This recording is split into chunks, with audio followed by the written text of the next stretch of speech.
façon de fonctionner de notre tête.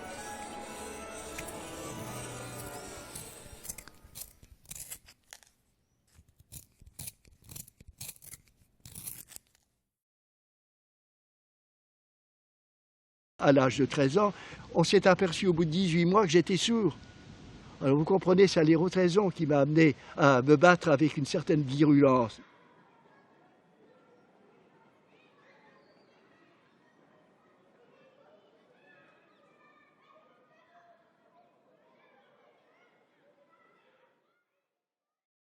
Vous allez écouter une histoire. Je vous mets en projet de dessiner, quand j'aurai fini de lire, de dessiner ce que je vous aurai raconté. Vous allez dessiner une montagne qui aura 3 sommets. Celui de gauche est pointu et plus haut que les 2 autres. Les 2 autres d'ailleurs qui sont arrondis. Tout en haut du sommet du milieu, 3 arbres de même hauteur. Sur le sommet de droite, un chalet avec une cheminée qui fume. Et le vent souffle de gauche à droite. Au premier plan, au milieu, un berger debout garde 3 moutons. Il est accompagné de son chien noir. Il tient à la main un long bâton.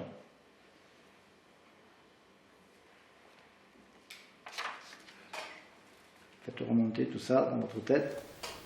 Si l'on allait au cœur du problème, il faudrait d'abord se mettre dans l'idée qu'il y a à enseigner aux êtres humains, aux enfants, dès leur tout jeune âge et tout au cours de leur vie, la façon dont ils doivent s'y prendre pour acquérir des connaissances, avant même de les faire entrer dans la logique des connaissances. On ignore que ce qu'il y a là, en amont de la connaissance des disciplines, il y a la connaissance des moyens par lesquels un cerveau d'être humain peut penser.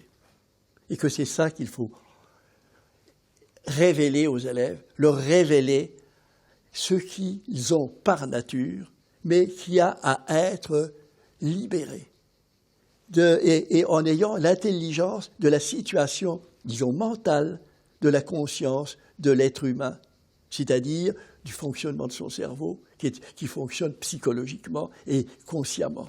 Et nous avons à l'aider pour qu'il tire le meilleur parti de ses capacités cérébrales, et il peut le faire, en effet, en donnant à ses actes de connaissance des projets pour bien fonctionner, des projets pour être attentif, des projets pour mémoriser, des projets pour percevoir. Je voudrais savoir ce qui s'est passé dans votre tête. Mais là, on va prendre 2 moments. Il s'est passé des choses d'abord quand j'ai lu l'histoire. Et puis, au moment de la restitution, c'est-à-dire au moment du dessin, qu'est-ce qui se passe dans ma tête, qu'est-ce qui revient dans ma tête à ce moment-là? Pauline. Moi, j'ai essayé de retenir des éléments qui me paraissaient importants. Et puis pour moi, ça se mettait automatiquement au bon endroit. Et puis après, je me répétais en même temps les mots. Alors au départ, tu m'as dit, je me suis souvenu Des mots importants. Des mots importants. De quelle manière ces mots importants sont-ils arrivés dans ta tête? Tu les as réentendus? Oui, réentendus. Et est-ce qu'ils se traduisaient par du dessin? Par une image en fait? Ouais. Est-ce que le fait de dire pointu, montagne pointue ou sommet pointu, tu avais dans ta tête l'image d'une montagne pointue? Donc, tu as fait appel à ce que tu as entendu, mais ça se transformait immédiatement en image visuelle. D'accord. Quand j'ai arrêté de lire, tu avais dans ta tête une image complète, ou bien tu avais les derniers éléments? J'avais les derniers éléments. Pour les autres, effacés au fur et à mesure. Oui. D'accord? Bon. Et au moment de la restitution? Et au moment de la restitution, je me suis rappelé dans l'ordre les premiers éléments, juste les mots. Juste les mots? Juste les mots. Et comment tu te les as rappelés? Je les ai réentendus. Tu les as réentendus? Avec ta voix, avec ma voix? Avec votre voix, je pense. Donc tu es capable de réentendre ma voix? Il s'agit pour moi alors d'interroger les élèves sur ce qu'il se passait dans leur conscience quand ils étaient en situation de tâche. pour dégager les formes, les structures de leurs actes de connaissance. Alors ça, c'est l'apport à ce qu'on appelle l'introspection expérimentale, qui malheureusement est généralement rejetée au nom d'une certaine expérimentation purement objective, où on ne doit pas faire appel aux témoignages, alors que les témoignages pris sur le plan justement des actes de connaissance, purement, est absolument objectif et légitime. Et il est indispensable au niveau pédagogique. Et ce qui est en somme refusé actuellement encore, et dirais-je, est catastrophique pour le progrès même des élèves. Et les élèves ne sont pas amenés à pouvoir s'intéresser à leurs processus mentaux, à penser qu'ils peuvent non seulement les améliorer, mais même les libérer. Et c'est pour ça que nous luttons. Moi, quand vous avez donné votre description, j'ai vu la feuille de papier, et ça s'initiait tout seul. Alors, ma main et le stylo, ils étaient invisibles, enfin les traits se traçaient tout seul. Donc j'ai fait 3 montagnes au début. Après, vous avez dit qu'il y en avait une de plus grande et pointue. Ça s'est effacé, et j'ai recommencé le dessin dans ma tête avec une montagne plus grande et pointue. Oui, d'accord, mais toujours automatiquement, c'est pas toi qui dessinais, c'est... Ça c'est tout seul. D'accord. Et à chaque fois ça s'effaçait pour recommencer avec les détails en plus. Je me suis aperçu donc qu'il y avait des structures opératoires différentes qui déterminaient des formes de capacité. Là, j'avais l'instrument privilégié d'une théorie de la connaissance. J'ai eu une réponse des étudiants, des élèves, une réponse toujours très favorable, parce qu'ils trouvaient dans mes propositions quelque chose qui répondait à des problèmes que véritablement ils sentaient comme étant les leurs. Moi, en fait, c'est que dans le Mont Blanc que j'ai commencé à avoir une image. Ah, tout le temps que j'ai lu, tu n'as eu que des mots, mes mots. Et à aucun moment, tu n'avais d'image qui venait se former. Non, ça n'a pas. Aucun moment. Bon, alors au moment de la restitution, alors En fait, ce que vous avez dit, ça s'est transformé en image. Et ces images étaient Modérateur. à peu près floues ou... Non, c'est clair. C'était clair. Il y a des élèves qui sont applicants et des élèves qui sont expliquants. Toutes ces structures opératoires, je les ai dégagées. Et elles correspondent à des vérités. C'est pourquoi je tombe pratiquement toujours d'accord quand je parle avec un élève. Ah oui, c'est vrai, je n'ai jamais pensé à faire ça. Non, je fais comme ça. Ah non, je ne me donne jamais d'image. Je ne fais que de me parler. Moi, voyez-vous, sourd à l'âge de 13 ans, toute ma pédagogie personnelle était uniquement par l'écoute. Je comprenais tout par l'écoute. Si bien que lorsque je me suis en situation de ne plus entendre, j'ai cru que j'étais inattentif, mais je n'ai pas pris conscience que j'étais sourd. Et mes parents non plus. Alors j'avais eu 15 premiers prix en 5e, je suis tombé en 4e, et je suis au point jusqu'à redoubler en 3e. Et alors je me suis aperçu que j'étais en effet un sujet qui pensait avec des mots, et qui comprenait en écoutant. Alors je me suis mis à lire, je me suis mis aussi à me traduire à moi-même avec des mots, j'ai pu alors m'adapter. Alors, mais donc, c'est un problème en même temps qui était très vital pour moi et qui m'a amené alors à avoir un certain esprit un peu révolutionnaire.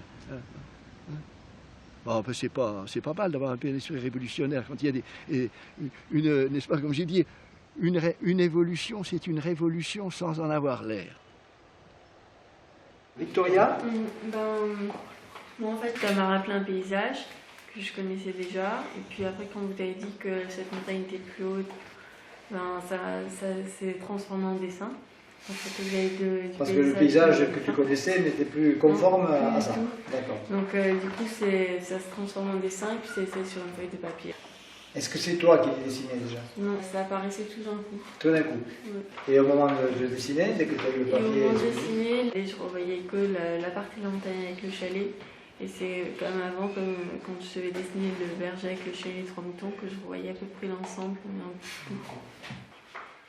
Tu as eu besoin de décomposer l'image en morceaux pour la restituer, mais à aucun moment tu n'as pu avoir une image complète, claire, précise. Elle est restée floue. Oui, tout le temps. Normalement, si l'enseignant se prête vraiment à ce jeu de la vie mentale de l'élève, même s'il a 50 élèves, il peut le faire.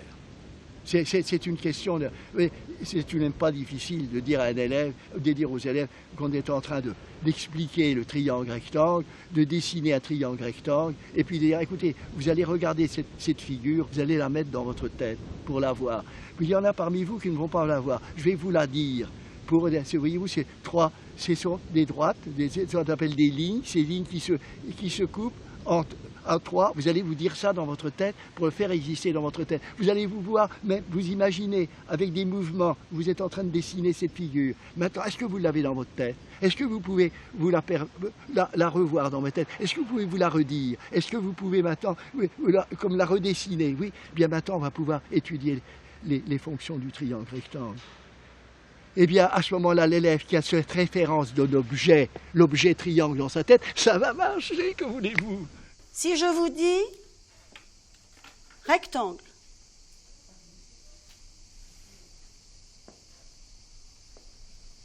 qui peut me dire ce qui s'est passé dans sa tête? J'ai vu le rectangle. Alors, tu vois le rectangle. Enfin, j'en vois. Tu vois un rectangle. Est-ce que ce que tu vois, c'est quelque chose de très précis? Oui, oui. En couleur? Non, en noir et blanc. En noir et blanc, d'accord.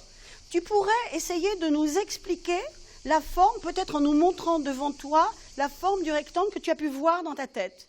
Il est plutôt allongé, quoi, comme rectangle. Voilà. Qui se reconnaît dans une évocation d'un rectangle un peu plus long que large, mais dont la longueur bien posée, la stable? Qui se reconnaît dans cette forme de rectangle? Moi, je n'ai pas vu de rectangle, j'ai vu le mot écrit. Oui.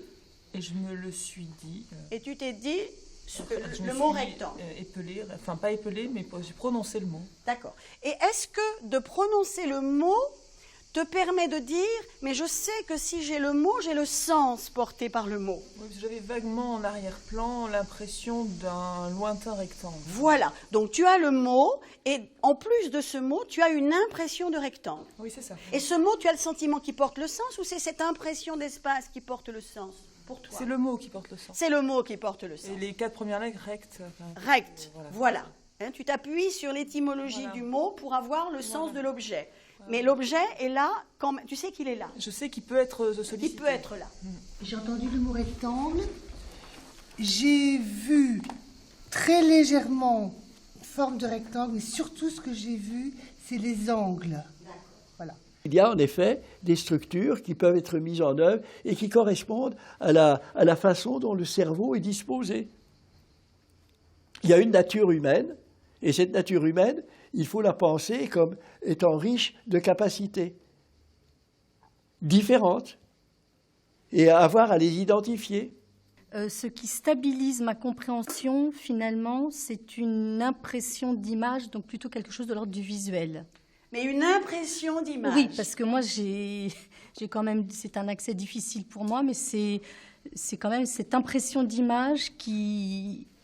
J'ai envie de faire ce geste-là. C'est intuitif. Ce n'est pas du tout une élaboration intellectuelle, ce n'est pas de la métaphysique. Eh bien, c'est ça que nous avons à faire, c'est intuitivement de retrouver tous les sens qui habitent le monde pour les vivre comme tels et les retrouver comme tels. C'est ça que nous avons à faire et pas autre chose. Rester dans cette situation d'une phénoménologie très générale qui est l'analyse descriptive de tout le sens qui peut habiter le monde et à les détecter. Voilà la philosophie, voyez-vous. Moi, au fur et à mesure que vous le disiez, je voyais le paysage qui se formait tout seul. Je ne dessinais pas. Et ça se rajoutait au fur et à mesure. Et après, quand je dessinais, C'était une écriture automatique, enfin, le dessin, comme on voit quelquefois à la télé, là, des dessins qui se font tout seuls, sans crayon. Non, ça apparaissait tout seul d'un coup. Ah, ça apparaissait d'un coup. La montagne apparaissait d'un coup. Tu ne la voyais pas se former. Non. D'accord. Qu'est-ce qui s'est passé au moment où j'ai parlé de 3 montagnes au départ, et puis ensuite je suis revenu pour dire le premier sommet, celui de gauche, était plus haut. Alors qu'est-ce qui s'est passé là? Je reformais. Il s'est reformé, ouais, et les autres n'ont pas bougé. Et au fur et à mesure, ça se transformait. C'est bien ça, d'accord. Et après, quand je dessinais, je faisais un arrière-plan pour voir ce que j'avais fait dans ma tête. Et je dessinais comme ça. Donc tu revoyais cette espèce de dessin automatique là, tu le voyais comment? Globalement au départ ou de nouveau par phase? Globalement. Globalement. Après, des fois, j'entendais vos paroles. Quand, Ah. À un moment, j'avais oublié quelque chose et je me suis rappelé de ce que vous avez dit. D'accord. Est-ce que tu m'as vu en train de le lire? Est-ce que tu as eu besoin de voir mon image ou est-ce que simplement ma voix t'a suffi? Votre voix. Ma voix. J'ai été invité par le directeur de direction des écoles et M. Coineau m'a dit, en se grattant le menton, vous nous posez un terrible problème, monsieur. C'est qu'avec vous, la pédagogie n'a plus le sens qu'elle avait. J'ai dit oui, c'est vrai. Votre pédagogie, ce n'est plus la pédagogie de l'enseignant qui enseigne, c'est la pédagogie de l'élève qui apprend. J'ai dit c'est tout à fait exact. Alors c'est à prendre ou à laisser, monsieur Coineau. Si c'est oui, je suis votre homme. Si c'est non, je prends mes piques et mes caques et je m'en vais. Parce que c'est une question de principe. Il n'y a rien à faire. Ça. Mais c'est vrai, on rencontre ce problème-là, qui est très fort. C'est la pédagogie de l'élève qui est en cause, là. Et l'aide à apporter à l'élève. Ça remet en cause, il n'y a plus de supériorité de l'enseignant sur le plan pédagogique. Et il y a un problème de pouvoir qui est là, un problème de pouvoir qui est extrêmement important. C'est pas sans raison si j'étais manier les briques en mai 68, n'est-ce pas, en mars 68, car j'étais de ce côté-là. Vous avez toujours votre rectangle, qu'il soit vu, qu'il soit en mouvement, qu'il soit parlé, ça va? Pouvez-vous imaginer mentalement la faire tourner? Allez-y. Maintenant, est-ce que vous pouvez imaginer saisir les deux largeurs et étirer le rectangle? Ça va? Est-ce que c'est toujours un rectangle? Ah, c'est du chewing-gum. Ça va? Maintenant, est-ce que vous pouvez imaginer que les deux largeurs se rapprochent? Oui. Ça va? Vous y arrivez? Qu'est-ce que vous en pensez? C'est très agréable. Oui. Et alors? Ah, c'est un carré. Alors, est-ce que c'est toujours un rectangle? Magnifique. Bah alors, tous les carrés sont des rectangles? Ah bon? Est-ce que là, vous pouvez dessiner les diagonales? Vous les avez? Elles sont comment, les diagonales? Ah, elles sont comme ça. Elles sont pareilles. Ça veut dire quoi, pareil? La même longueur. Elles ont la même longueur. Est-ce que tout le monde a ça dans sa conscience? Oui? Bon, est-ce qu'il y a autre chose? J'ai mis de la couleur. T'as mis de la couleur. Super. Oui? J'ai effacé le rectangle. Ah, t'as effacé le rectangle. D'accord. Donc, il te reste les diagonales. C'est tout. Elles ont la même longueur. Oui. Bon, est-ce qu'il y a autre chose de spécifique sur ces diagonales? Dans votre tête, observez. Elles se coupent comment? En leur milieu. Ah, en leur milieu. Très intéressant. Alors, toutes, vous essayez de faire la proposition de Catherine. Voulez-vous effacer les côtés mentalement? Imaginez que vous effaciez. Il vous reste quoi? Un X. Est-ce que c'est toujours un rectangle? Il y a eu des blocages de point de vue théorique, hein, de point de vue politique, et voilà. Et puis un blocage du point de vue de la mise en place, voyez-vous, et par les enseignants eux-mêmes, parce que ça pose en effet toute une formation qui est très différente de celle qu'ils ont. Voilà. Vous pensez à l'éducation nationale, quel problème cela peut poser, vous imaginez. Il faudrait qu'il y ait l'acceptation, il y a tous les pouvoirs qui interviennent. Ils font ce qu'ils peuvent, mais ils font ce qu'ils peuvent parce que pour certains, ils prennent peur. Ça demanderait une reconnaissance des fondements même de la psychologie. Voyez-vous, ce n'est pas une méthode, c'est une analyse concrète des processus mentaux. À partir du moment où on a un cerveau comme il est fait là, comme nous l'avons, avec ses deux hémisphères, etc., il y a une manière d'opérer pour réagir, pour réussir des actes d'attention, de mémorisation, de compréhension, etc. Et ça, c'est quelque chose de fondamental. On ne peut pas les ignorer, mais faire accepter la théorie elle-même. Parce que c'est une théorie, c'est même une théorie, c'est une explication des processus mentaux. Alors faire accepter ça, c'est très difficile. Vous avez des réactions avec les théories qu'on peut avoir et finalement on n'y croit pas, on ne veut pas le voir.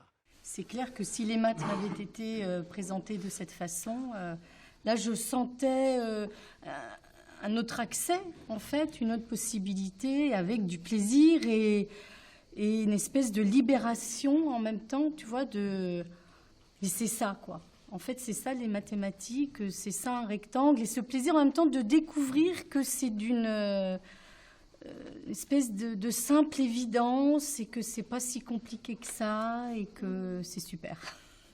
Tu as eu le sentiment de vivre le sens du rectangle. Ah oui, vraiment, vraiment. C'est-à-dire, moi, ça me parle, puisque d'abord, je passe par des évocations verbales, et vraiment dans le prolongement de ma verbalisation, d'avoir cette espèce d'impression d'image un peu floue, et puis d'être aussi dans le ressenti, et le plaisir du mouvement, et de comprendre. Si on a un texte, si j'essaie par exemple de le retenir avec les mots, je ne vais pas y arriver. Et si le même texte, j'essaie de le retenir en image, je vais y arriver. Vous êtes en train de lire ce texte, vous le mettez en image. L'ayant mis en image en première lecture, vous allez maintenant, dans une deuxième lecture, ayant les images dans votre tête, vous lire le texte, il va vous revenir, parce que quand vous le réciterez à partir des images que vous vous serez données, et le texte vous reviendra. C'est ça que vous voulez dire? Voilà.